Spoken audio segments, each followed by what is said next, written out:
Bienestar mental.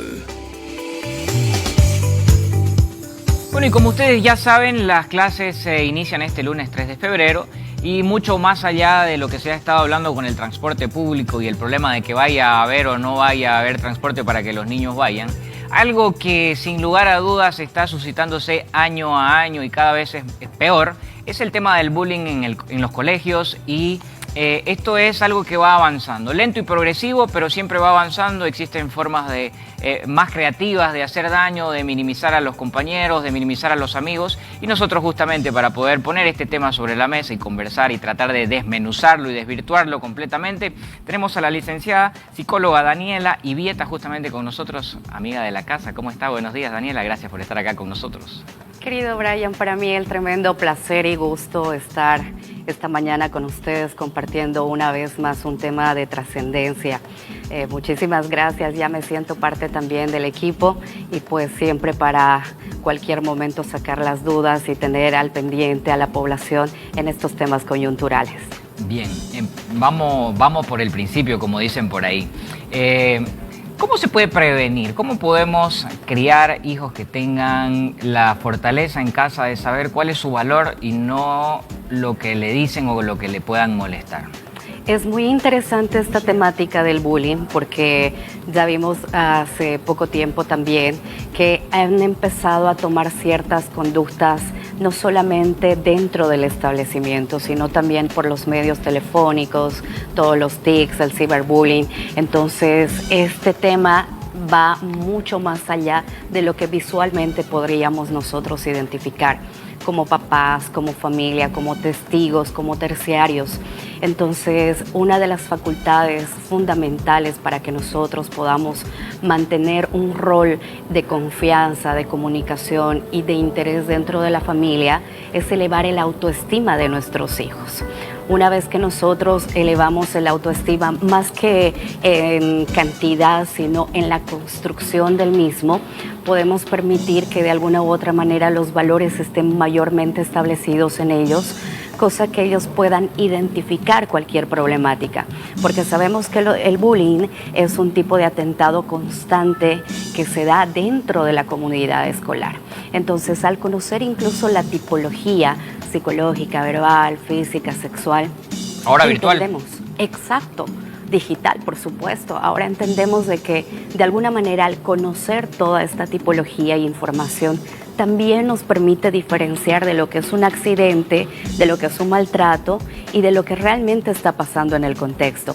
Vamos a decir que los papás comúnmente también dicen, no, es que mi hijo no es así, es que mi hijo no es el problema, es que mi hijo no haría ese tipo de cosas. Ah, no, pero es que más bien la víctima va a aprender de esa forma, ¿no? Entonces hay este tipo de también controversias que creemos que con la violencia pueda ejercer fortaleza el ser humano, que pueda ejercer una conducta de resolución de conflictos, pero en realidad no. Lo que estaríamos haciendo es simplemente moldearlo a una normalización de la violencia, que los conflictos se resuelvan con violencia. Y eso es lo que hoy en día debemos de evitar. Por supuesto que dentro de la casa podríamos manejar una disciplina mayormente ordenada. Un ejemplo que es muy importante, recordemos que sí existe una simetría entre padres e hijos. Por lo tanto, sí es importante que el ejemplo de papá, de mamá, de aquellas familias monoparentales o aquellas que son extensivas puedan marcar una resolución de conflictos sin acudir a este tipo de violencia. Claro. Es decir, que sí podríamos avanzar en ese sentido, Brian. Sí, yo le escucho y se me generan un montón de preguntas. Se me genera, y se las voy a decir, no me las tiene que responder todas, pero podemos responder las más importantes. ¿Cómo motivo a mis hijos en casa? O sea, hablábamos de que haya una buena percepción personal para que nada de lo de afuera se interiorice y me pueda provocar ciertas disfuncionalidades, ya sea que me sienta mal, que me sienta que no soy valorado. Es un caso. Otro caso, ¿qué hago como papá si identifico que el bully es mi hijo? O sea, que mi hijo es el que está practicando estas situaciones o estos incidentes en el colegio. No le voy a poner más para que podamos tener A y B. Claro que sí. Eso es lo que manifestaba. Comúnmente los papás dicen, no, es que mi hijo no es el problema, ¿no? Viene el primer proceso de la negación. y entrar al proceso de aceptación que sí, en realidad algo está pasando con mi hijo, automáticamente nos ayuda a viabilizar que sí estoy reconociendo algo que tal vez yo, con mi trascendencia conductual, él aprendió, por una parte. Por otra parte, es algo tan complicado poner el filtro de la aceptación y reconsiderar un tipo de rehabilitación, porque hoy en día vemos de que las conductas de muchos niños podemos creer que pueden ser netamente agresivas, pero en realidad puede venir de algún tipo de síndrome, de algún tipo de condición. Por ejemplo, tenemos niños con TEA, que es el trastorno de espectro autista, que muchas veces cuando está en el nivel 3 se convierte de manera muy agresiva y retraída cuando se siente quizá atacado o quizá de alguna manera en alerta. Y nosotros podemos considerar que es una persona problema que puede ser un agresor de bullying, pero en realidad no, puede ser una conducta defensiva. Por eso es importante que cada filtro, que cada sintomatología, los papás en casa vayamos identificando para poder hacer una determinación a futuro y por supuesto acompañarlo con un terapeuta. Vamos a decir de que hoy en día también los papis entramos a googlear toda la información que aparentemente puede ser real, pero al ver un Google, al ver un acceso a internet de información o hasta el famoso ChatGPT que ahora está de moda, sí, consideramos que ya es real, pero nadie puede diagnosticar a un menor que no sea su terapeuta. Entonces ahí sí es importante identificar los rasgos conductuales de nuestros niños para ver que si mi hijo está actuando de manera muy defensiva, muy agresiva con sus compañeros, en la segunda conducta ya podamos intervenir. Entonces sí es algo que de alguna manera nos pone en alerta hoy en día, porque desde post pandemia venimos arrastrando conductas de aislamiento, conductas de incluso una ansiedad social. Y la ansiedad social, ¿qué es lo que provoca a nuestros niños? Pues automáticamente esa disociación, e incluso ahora que volvemos de las vacaciones, vamos a tener niños con excusas, vamos a tener niños que no quieren ir al colegio, que no se llevan bien, que están conociendo recién a los amiguitos, que los maestros son muy estrictos, etcétera, etcétera. Entonces, las primeras conductas dentro del primer mes escolar van a ser importantes y contundentes a la hora de identificar si mi hijo está tomando un rol terciario, agresor o caso contrario como víctima.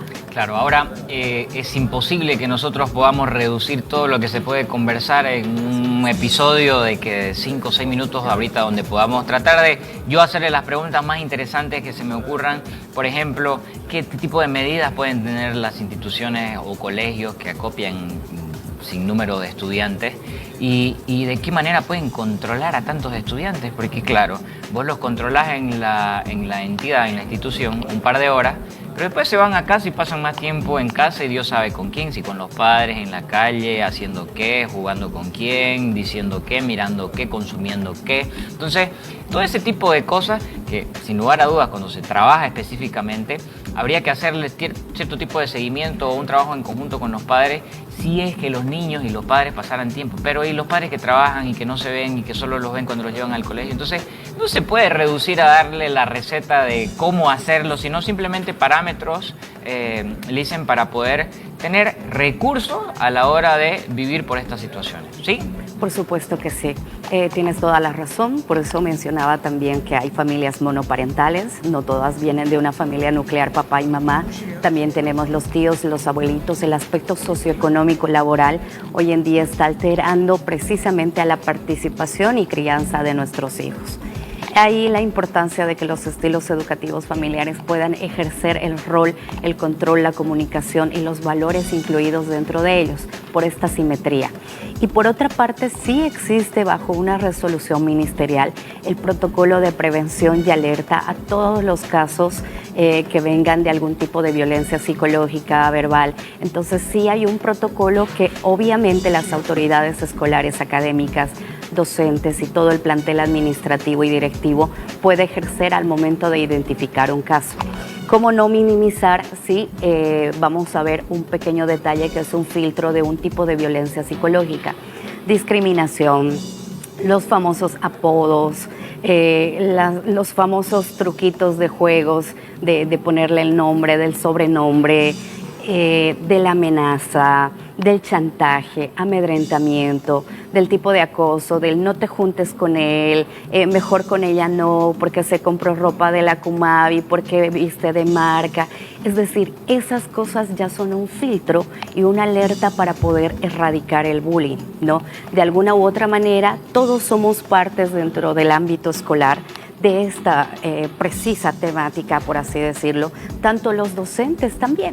Ha habido muchos casos en varios colegios y unidades educativas de que ha sido víctima también el docente, ¿no? Entonces ahí es donde la alerta viene de un primer filtro, que es la parte psicológica, ¿no? Cuando empezamos a identificar estas cosas que las he manifestado, ya debemos de generar un protocolo de alerta y resguardar la identidad de la persona aparentemente víctima, como también resguardar a aquella persona agresora, porque recordemos que todo agresor también en algún momento ha sido víctima o está normalizando una conducta que lo ve en casa. Entonces sí, ahí las unidades educativas tienen todo el derecho y plena obligación de hacer partícipes, de convocar a reuniones extracurriculares para hacer la debida atención a nuestros niños. Bien, yo quiero agradecerle por su tiempo y por todos los conceptos que nos ha brindado esta mañana nuevamente, Daniela. Gracias por brindarse acá al máximo como siempre. Nosotros seguramente la vamos a estar invitando para seguir conversando porque el año escolar está empezando y seguramente habrá muchos temas importantes para seguir desarrollando. Tenga usted una buena semana. No, muchísimas gracias, querido Brian, y siempre al contacto nosotros, predispuestos a poder colaborar, si tú me permites.